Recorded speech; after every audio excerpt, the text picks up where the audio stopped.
Hello and welcome to another edition of Tech Tuesday presented by Delta Media Group. Well, we were talking about opening an office on the moon, but I was worried, I felt like it would have no atmosphere. No atmosphere. Come on, come on. All right. So today we're going to take a look at the blog platform. We've done a handful of videos on the blog platform in the past, but there was one that's due to be revisited here, so let's take a look at it and we'll show you how you can set up a blog.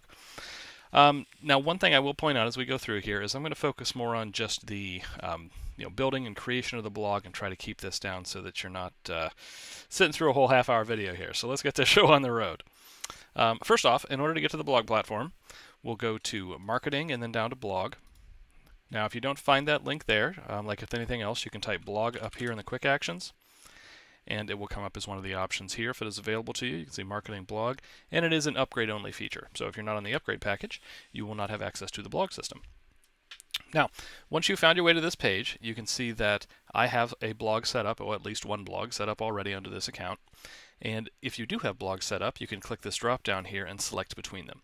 You can see I even already have a Tech Tuesday blog set up that has some articles in here, so we'll have something to look at there. But this is how you can just cycle through your different blogs. Now, if you did want to create a new one, you can click the Add New Blog button up here at the top. You just fill in a blog title. This man's blog, I like it.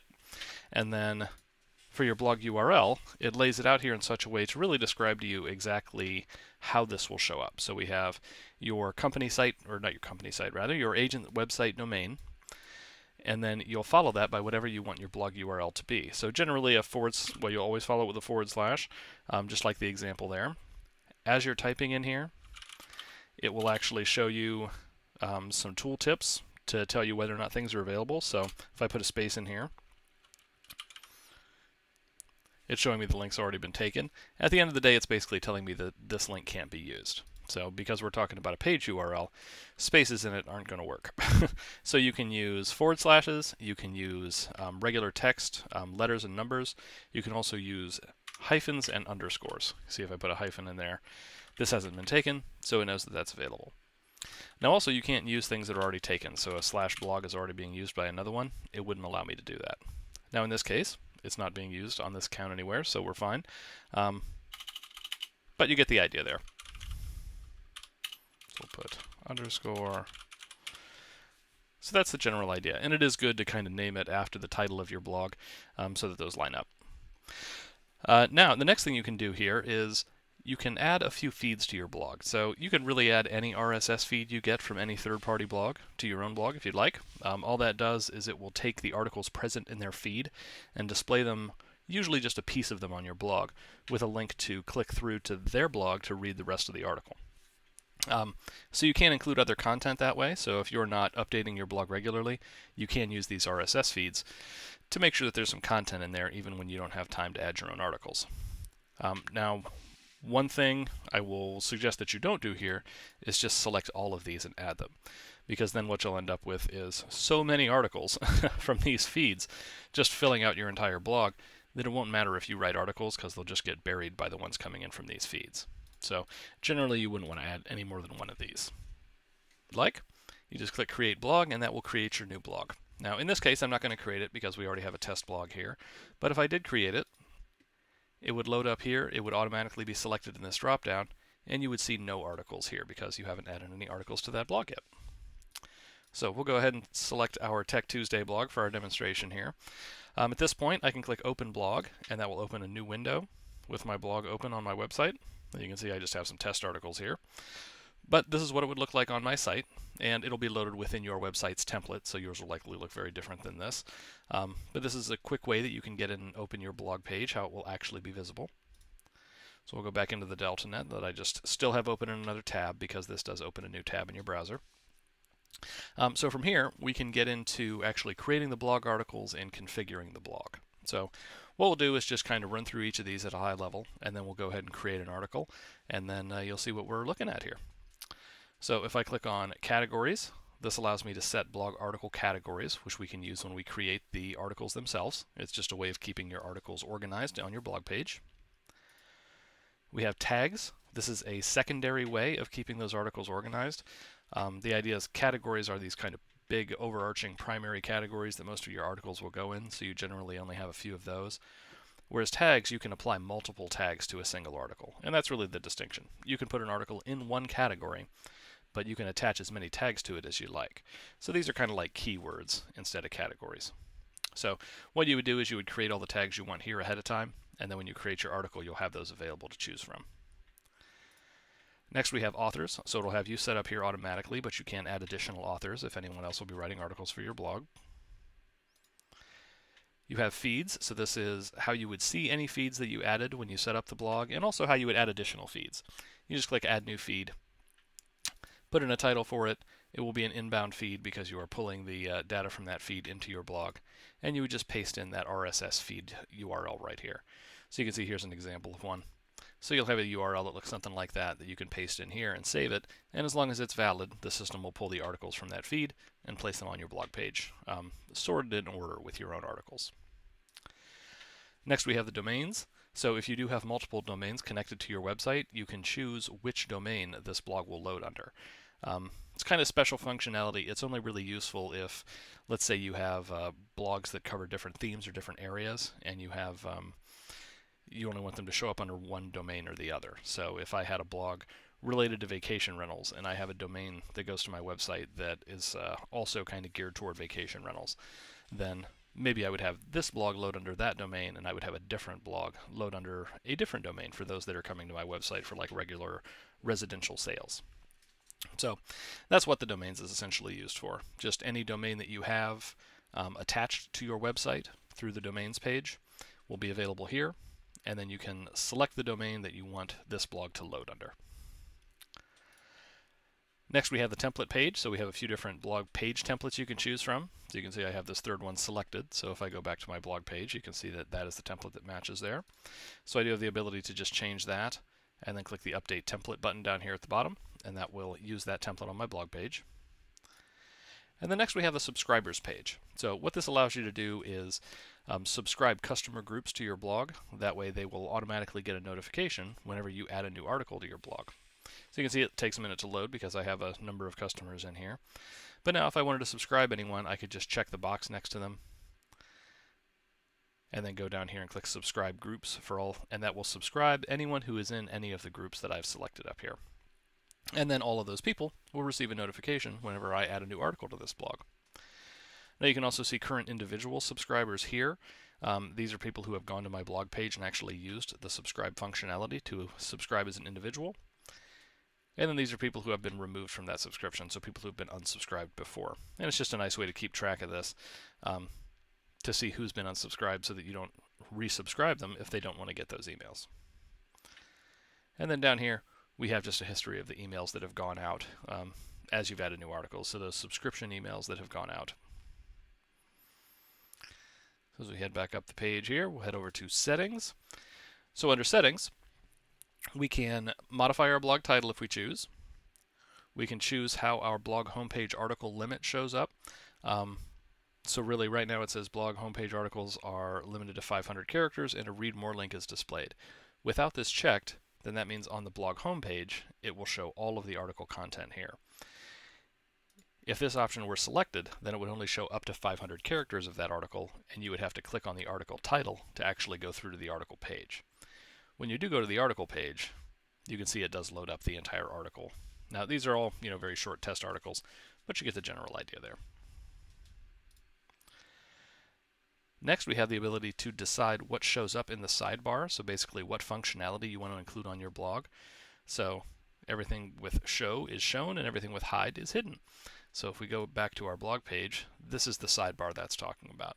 So if I go over here and I want you to be able to search my blog, and I want you to be able to pull up an RSS feed of my blog, I can just switch those to show.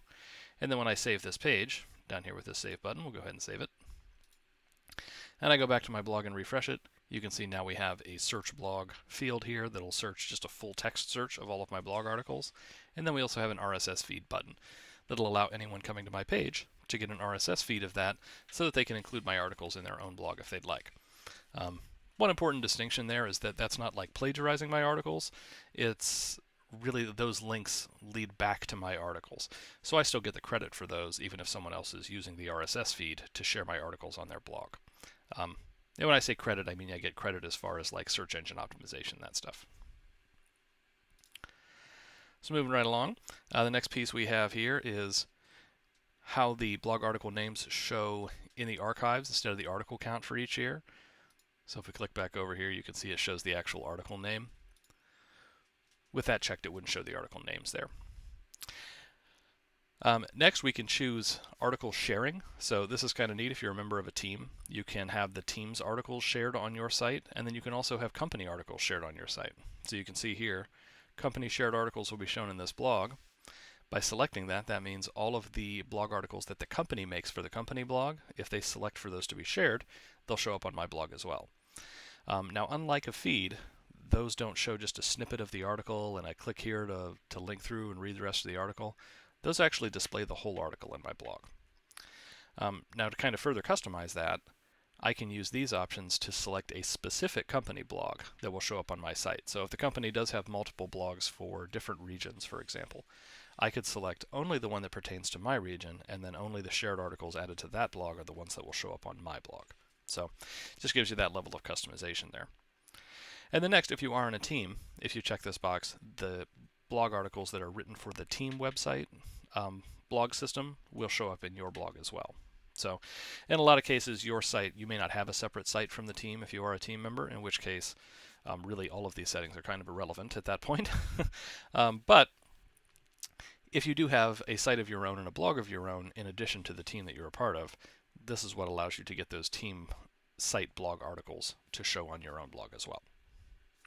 And then lastly, you do have the ability to delete this blog. And keep in mind, we'll delete the blog and all the articles, they're gone. So if you do choose to delete the blog, you have deleted it. It is completely gone. So none of those things are designed to be recovered.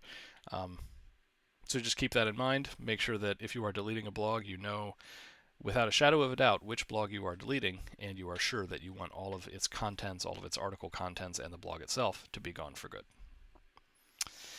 So now we'll jump back over to the Articles tab. So from here, this is kind of the meat and potatoes of the blog system, but this is where you would create new blog articles. So from here, you can see all of the blog articles that I have already created or laid out here. And with any of these, you can click this button to view it on the website, which will just take me to the blog page, or the article page for this particular article. I can click Edit Article and make changes to this specific article.